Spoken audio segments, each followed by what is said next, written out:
ये कहानी है एक छोटी सी बच्ची की जिसको बहुत गुस्सा आता था। बात बात पे गुस्सा आता था और जब उसको गुस्सा आता था तो वो ये नहीं देखती थी कि उसके सामने कौन है और जो उसके मन में आता था वो सब बोल देती थी। कई कई बार तो वो कुछ चीजें उठाती और जमीन पे फेंकती और तोड़ देती। तो उसके माँ बाप बहुत परेशान हो गए। उनको समझ नहीं आ रहा था कि वो क्या करें। उन्होंने बहुत कोशिश करी उस बच्ची को समझाने की अलग अलग तरीके से, लेकिन वो बच्ची समझ ही नहीं रही थी। फिर एक दिन उसकी माँ ने उसकी ट्यूशन टीचर से बात करी, क्योंकि ट्यूशन टीचर ही एक ऐसी थी जिसकी की वो बात सुनती थी। तो उसकी टीचर ने उसकी माँ की सारी बातों को सुना और उनको बोला कि आप चिंता मत करो, आने वाले कुछ दिनों के अंदर अंदर ही इस बच्ची का गुस्सा पूरी तरीके से खत्म हो जाएगा। उसकी माँ को समझ नहीं आया, लेकिन फिर भी उन्होंने कहा कि कोशिश करने में क्या जाता है। फिर उस दिन रोज की तरह जब वो टीचर आई और वो क्लास शुरू होने वाली थी, तो उसकी टीचर ने उस बच्ची से कहा कि आज हम पढ़ाई नहीं करेंगे, आज हम एक गेम खेलेंगे। तो बच्ची ये सुन करके बहुत खुश हो गई।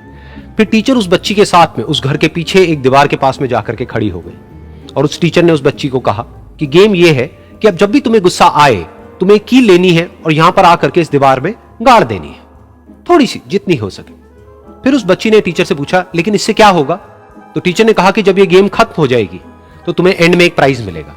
फिर उस बच्ची ने बिल्कुल वैसा ही किया जैसे कि उस टीचर ने कहा था, यानी कि अब उसको जब भी गुस्सा आता तो वो जाती और जा करके एक कील उस दीवार में गाड़ देती। तो जैसा कि उस लड़की को बहुत गुस्सा आता था, तो पहले ही दिन वहां पर 10 से ज्यादा कीलें गड़ गई। लेकिन उन कीलों को गाड़ने के लिए उसको बार बार पीछे जाना पड़ता और जा करके उस कील को गाड़ना पड़ता। तो उसके दिमाग में आया कि जितनी मेहनत मैं लगाती हूं उस कील को गाड़ने में, उससे कम मेहनत में मैं अपने गुस्से को कंट्रोल कर सकती हूं। अगले दिन 8 कीलें गड़ी, उसके अगले दिन 6, फिर 4, फिर 3, फिर 2, फिर 1। फिर एक ऐसा भी दिन आया जब एक भी बार उसको गुस्सा नहीं आया और एक भी कील उस दीवार में नहीं गड़ी और वो बच्ची बहुत खुश हो गई। खुशी खुशी वो अपनी टीचर के पास में गई और जाकर के उनको बताया कि देखो मैम, आज मैंने एक भी कील उस दीवार में नहीं गाड़ी है क्योंकि मेरे को एक बार भी गुस्सा नहीं आया है। तो मैम ने उसको थोड़ी सी शाबाशी दी और मैम उसके साथ में उस दीवार के सामने जाकर के खड़ी हो गई। अब मैम ने उस बच्ची को कहा कि गेम अभी खत्म नहीं हुई है, अब तुम्हें क्या करना है कि जिस भी दिन तुमको बिल्कुल भी गुस्सा नहीं आता है उस दिन के एंड में तुम एक कील को इस दीवार से निकाल दोगी। तो बच्ची ने वैसा ही किया, लेकिन क्योंकि कीलें बहुत ज्यादा थी तो 1 महीने से भी ज्यादा टाइम लग गया उन सारी कीलों को बाहर निकलने में। लेकिन एक दिन ऐसा भी आया जब सारी कीलें उस दीवार से बाहर निकल गई। फिर वो बच्ची बहुत ही खुश होकर के अपनी टीचर के पास में गई और जाकर के बोला कि अब उस दीवार में एक भी कील नहीं है। तो उसकी टीचर उस बच्ची के साथ में उस दीवार के सामने जाकर के खड़ी हुई। उसने देखा कि एक भी कील नहीं है दीवार में। फिर उसको उसकी एक फेवरेट चॉकलेट गिफ्ट करी और बोला कि तुम इस प्राइज को जीत गई हो। बच्ची बहुत ही खुश हो गई।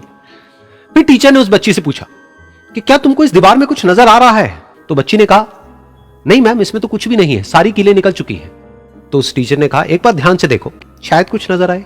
तो उस बच्ची ने दोबारा देखा और कहा, वो जो कीलें मैंने गाड़ी थी उसके कुछ निशान मुझे नजर आ रहे हैं दीवार में। जब बच्ची ने ये देख लिया, फिर उसकी मैम ने उस बच्ची को कहा, जैसे तुमने इस दीवार में कील गाड़ी और अब तुम उस कील को तो निकाल सकती हो लेकिन उसके निशान को नहीं मिटा सकती, ठीक इसी तरह से होता है जब तुम गुस्सा करती हो। जब तुम गुस्सा करती हो अपने माँ बाप पे या किसी पे भी, तो उनके दिल पर चोट लगती है, उनको दर्द होता है और वहां पर एक निशान रह जाता है।